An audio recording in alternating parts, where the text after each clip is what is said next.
2025 ಹೊಸ ವರ್ಷದ ಸಂಭ್ರಮಾಚರಣೆಗೆ count down ಈಗಾಗಲೇ ಶುರುವಾಗಿದೆ. ನ್ಯೂ ಇಯರ್ ಸೆಲೆಬ್ರೇಷನ್ಗೆ ಈಗಾಗಲೇ ಚರ್ಚ್ ಸ್ಟ್ರೀಟ್, ಬ್ರಿಗೇಡ್ ರೋಡ್ ಸಜ್ಜಾಗಿದ್ದು ಡಿಫರೆಂಟ್ ಲೈಟ್ಸ್ಗಳಿಂದ ಈಗಾಗಲೇ ಕಂಗೊಳಿಸೋದಕ್ಕೆ ಶುರುವಾಗಿದೆ. ಹಾಗಾದರೆ ಈ ಬಾರಿಯ ತಯಾರಿ ಹೇಗಿದೆ ಅಂತಕ್ಕಂಥದ್ದನ್ನ ನೋಡ್ಕೊಂಬರೋಣ ಬನ್ನಿ. ಹೊಸ ವರ್ಷಾಚರಣೆಗೆ countdown. MG road, brigade road ಲಕಲಕ. 14 ಲಕ್ಷ ವೆಚ್ಚದಲ್ಲಿ ಲೈಟಿಂಗ್ಸ್ ಅಳವಡಿಕೆ. 2025 ವರ್ಷಕ್ಕೆ ಕೆಲವೇ ದಿನಗಳು ಬಾಕಿ ಇವೆ. ಹೊಸ ವರ್ಷವನ್ನ ಬರಮಾಡಿಕೊಳ್ಳಲು ಸಿಲಿಕಾನ್ ಸಿಟಿ ಜನ ಸಜ್ಜಾಗಿದ್ದಾರೆ. ಚರ್ಚ್ ಸ್ಟ್ರೀಟ್, ಬ್ರಿಗೇಡ್ ರಸ್ತೆ ವಿದ್ಯುತ್ ದೀಪಾಲಂಕಾರಗಳಿಂದ ಸಿಂಗಾರಗೊಂಡಿದೆ.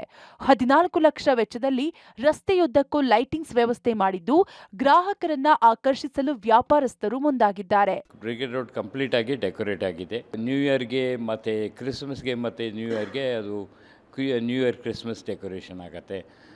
ಬೆಲ್ಸ್ ಅದು ಮತ್ತು ಅದೆಲ್ಲ ಕಂಪ್ಲೀಟ್ ಬಂದುಬಿಟ್ಟು ಲೈಟಿಂಗ್ನಲ್ಲಿ ಇರುತ್ತೆ. ಅದು ಒಂದು 14-15 ಲಕ್ಷ ಖರ್ಚಾಗತ್ತೆ. ಅದು ನಾವು ಮಾಡ್ತೇವೆ.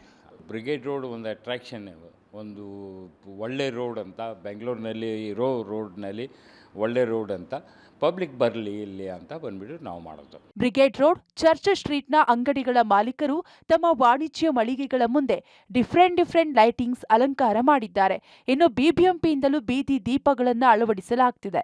ನಿನ್ನೆಯಿಂದಲೇ ಕೆಲವು ವಿದ್ಯುತ್ ಕಂಬಗಳಿಗೆ ವಿದ್ಯುತ್ ದೀಪಗಳನ್ನು ಬದಲಾಯಿಸುವ ಕಾರ್ಯವು ಭರದಿಂದ ಸಾಗಿದೆ. 3-4 ಲಕ್ಷ ಜನ ಈ ರಸ್ತೆಯಲ್ಲಿ ಸೇರಲಿದ್ದು ರಸ್ತೆಯುದ್ದಕ್ಕೂ ಲೈಟಿಂಗ್ಸ್ ಮಾಡಲಾಗಿದೆ. ಈಗಾಗಲೇ ಕ್ರಿಸ್ಮಸ್ಗೂ ಬಣ್ಣದ ಲೈಟಿಂಗ್ಸ್ ಮಾಡಿ ಗ್ರಾಹಕರನ್ನ ಸೆಳೆಯಲಾಗುತ್ತಿದೆ. ಇನ್ನು ಪೊಲೀಸರು ಕೂಡ ಫುಲ್ ಭದ್ರತೆ ಮಾಡಿಕೊಳ್ತಿದ್ದಾರೆ. 2025 ಗ್ರ್ಯಾಂಡ್ ವೆಲ್ಕಮ್ ಮಾಡಿಕೊಳ್ಳೋದಕ್ಕೆ ಜನ ಕೂಡ ತುದಿಗಾಲಲ್ಲಿ ನಿಂತಿದ್ದಾರೆ. Prakash D Rampur, public TV, Bengaluru.